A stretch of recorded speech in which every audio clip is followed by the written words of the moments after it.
ലക്ഷ്യ 2026 കോൺഗ്രസ് കാണുന്നത് 100 സീറ്റുകൾക്ക് പുറത്താണ്.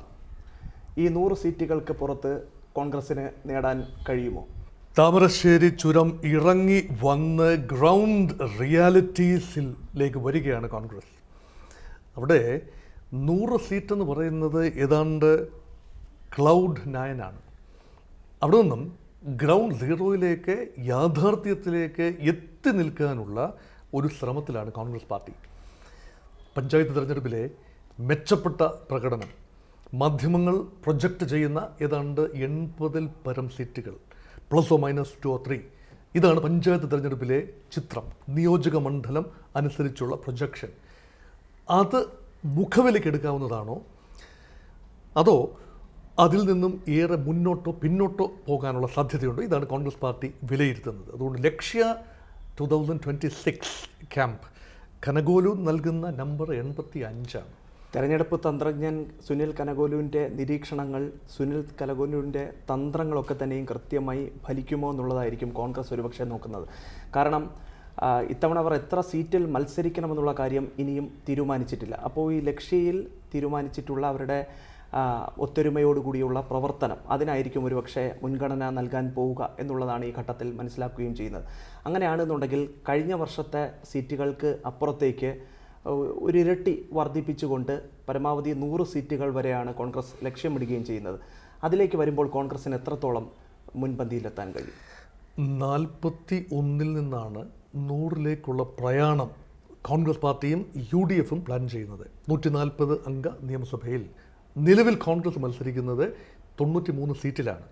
ബാക്കി സീറ്റുകൾ ഘടകകക്ഷിക്കാണ്.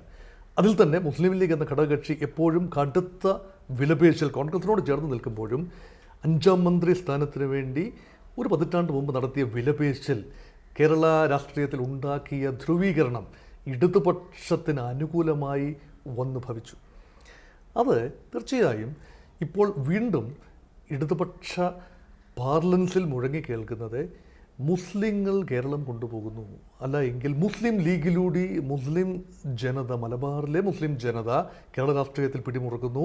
UDF സംവിധാനം അധികാരത്തിൽ വന്നാൽ ആഭ്യന്തര വകുപ്പ് ഭരിക്കുന്നത് SDPI അല്ലെങ്കിൽ ജമാഅത്തെ ഇസ്ലാമി ആയിരിക്കും എന്ന് CPMൻ്റെ ഉന്നത നേതാക്കളാണ് പറയുന്നത്.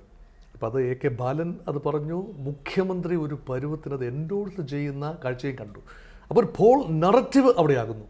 അപ്പോൾ ഇതിനെ ബാലൻസ് ചെയ്ത് കൊണ്ടുപോകണം. കോൺഗ്രസ് ഒരു അംബ്രല്ല പാർട്ടിയാണ്, കോalition ഓഫ് കോalitions എന്ന് പറയാവുന്ന റെയിൻബോ കോalitionാണ് കോൺഗ്രസിൻ്റെ ഒരു മുഖമുദ്ര.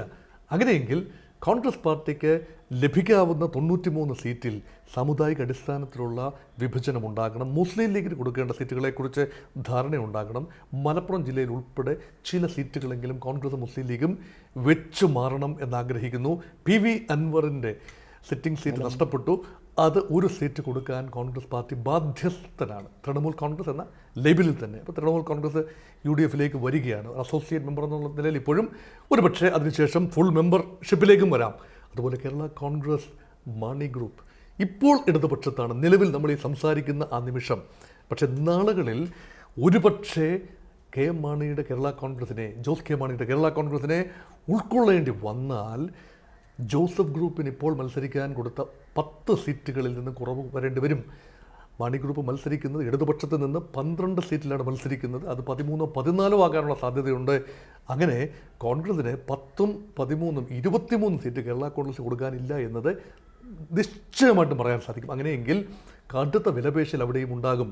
മധ്യ കേരളത്തിൽ കോട്ടയം, പത്തനംതിട്ട, ഇടുക്കി, ആലപ്പുഴ ജില്ലകളിൽ കേരള കോൺഗ്രസ് സ്വാധീന മേഖലയിൽ വലിയ രീതിയിലുള്ള അങ്ങോട്ടും ഇങ്ങോട്ടുമുള്ള മാറ്റം മറിച്ചിലുകൾ വേണ്ടി വന്നേക്കാം.